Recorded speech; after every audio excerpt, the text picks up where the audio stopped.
Hey guys, thank you for watching the Slat Rock channel. You know, the WWE Universe was abuzz following the suspension of Roman Reigns. There was a lot of discussion about what he was popped for, what WWE should do now, and the occasional joke about Roman just making Roman look strong. One of the reasons that the violation was such a shock was because Roman was at the top of the company. He was the champion, and whether the fans were warming up to him or not, he was the guy. It's not the first time that a superstar has had to drop a title due to being suspended, though. Since February 2006, WWE has issued over 50 suspensions for violations of the wellness policy. In the wake of the death of Eddie Guerrero, WWE announced on February 27, 2006 that random drug tests would be conducted on all wrestlers on a regular basis. Talent would be subject to an average of 4 tests per year and a minimum of 2. In 2007, WWE took it to the next level when they announced that they would make violations public, which created a lot of seriousness among wrestlers. People like to assume that the WWE simply don't test the main eventers, which is why they never get popped. The fact of the matter is that every so often, a champion violates the policy, gets busted, and loses their belt. Therefore, today we present you 7 occasions where the current champions were stripped from their title for violating WWE's wellness policy. Evan Bourne. Evan Bourne, aka Matt Corkland. This impressive high flyer debuted in WWE in 2007-2008 and quickly rose to fame. If you're his opponent, don't let his boyish smile and peace signs cloud catch you off guard, because the next thing you know, Evan Bourne will be executing a shooting star press off a ladder down onto your ribs. Airborne, as he called the move, was perhaps the most breathtaking aerial assault in WWE. He quickly captured gold when he was one half of the unified tag team champions at the time, forming Air Boom with Kofi Kingston. They had some pretty good matches and were hugely over with the fans.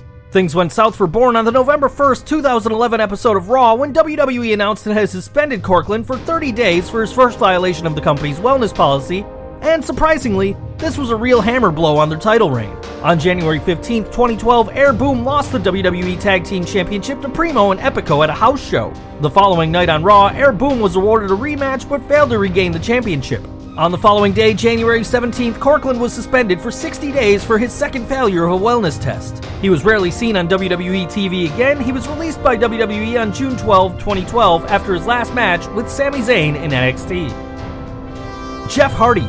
Jeff Hardy's drug problems are well known both inside and outside of WWE. He's been suspended for drug issues by WWE twice, with one such suspension happening in 2008. This time it was his second suspension under the wellness policy, meaning that he was out of action for 60 days. It was particularly bad timing because he was finally breaching the main event and it looked like the company might be trusting him again. Then he messed up. Again. WWE had no other option but to have him drop the title. During the March 3rd episode of Raw, Hardy appeared on Chris Jericho's highlight reel segment as a special guest, but ended up attacking Jericho. This led to an Intercontinental title match on the following Raw where Hardy dropped the title to Jericho. The bad news just kept coming for Jeff.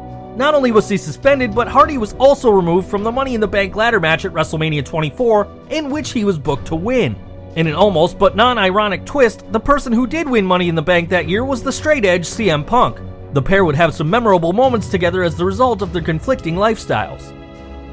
Rey Mysterio. Rey Mysterio might not be the first name you think of when you think about wellness violations. He has such a clean-cut image after all and really appeals to the kids. Even so, he had 2 suspensions under his belt before he left the company in 2015. The first one happened back in 2009 during Rey's feud with Dolph Ziggler over the Intercontinental Championship.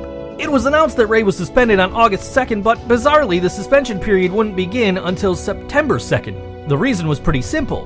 Mysterio refused to job to Ziggler on the way out. Rather than screw him like Brett, Vince acquiesced to his demands and allowed him to drop the title to John Morrison. This was likely the right move given the stellar match the pair put on together at SmackDown, a match that Jomo would win. Rey contested the suspension but was unsuccessful. He argued that the drugs he was popped for were prescription drugs he needed for his elbow and neck.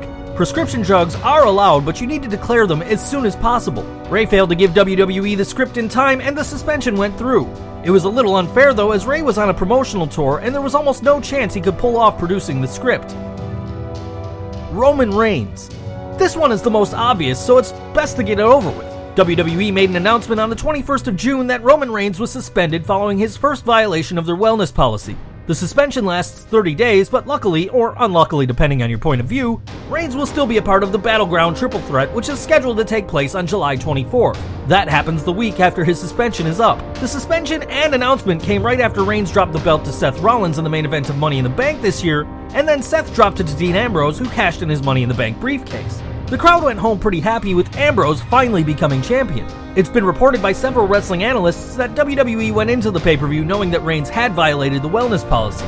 This has fueled speculation that this is the reason he dropped the belt. Who knows though?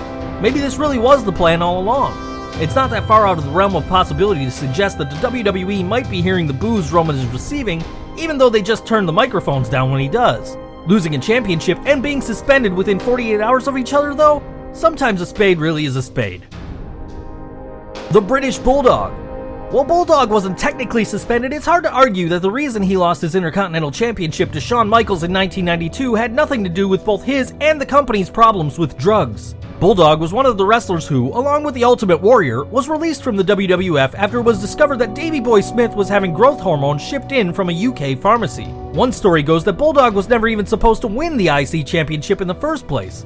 It was booked to be Shawn Michaels who would get to beat Bret for it. Then SummerSlam was booked for England, and it made all the sense in the world for Homeland Hero to come home and leave with the gold. Bulldog's actions would mean that Michaels was champion by the end of 1992 anyway, so it really didn't delay the plans WWF had much. Rob Van Dam. The whole effing show Rob Van Dam had always been popular following his time in ECW. He was still popular in WWE, but they never took to him as a main eventer. No matter how over he got with the fans, he never really got past the secondary championships. Things changed for RVD when WWE began contemplating reviving ECW. As one of the biggest stars of ECW, it was only fitting that RVD would be in the main event now. It all started with him ascending the ladder and grabbing the Money in the Bank briefcase at the second Money in the Bank match at Wrestlemania 22. He was one of the few people who announced his cash-in ahead of time, saying he wanted to have a match with then-champion John Cena at ECW One Night Stand that year. Rob Van Dam would win the match and finally reach the pinnacle of WWE. It got even better for RVD when he also got his hands on the brand new ECW Championship. Unfortunately for all involved, RVD ascending so high only meant that his inevitable crash would hurt so much more. Only 22 days after winning the championship, RVD dropped it to Edge before dropping the ECW Championship a few days later to Big Show with a little help from Paul Heyman. There's a pretty good reason the whole effing show lost both his effing belts so quickly. The night before he dropped his WWE Championship, both he and Sabu were pulled over by the cops for speeding. The cops searched the men and found 18 grams of weed and 5 Vicodin on RVD. Shortly after doing the job and dropping the belts, RVD's 30-day suspension began and his career was never quite the same again. Given that RVD's love of marijuana is well known, perhaps this was always the reason that WWE never took a chance with him. If so, then perhaps they were right, given how when they did finally trust him, he let them down. Let that be a lesson to you kids, don't do drugs, especially if you're the WWE Champion. Shawn Michaels. It's not a big secret at all that Michaels was pretty messed up during the 90s. It's easy to understand given the stresses he was under as the face of the company, but you can find out an awful lot about HBK by looking at why he dropped championships. The suspension in 1997 wasn't the first time Michaels has been suspended out of a championship.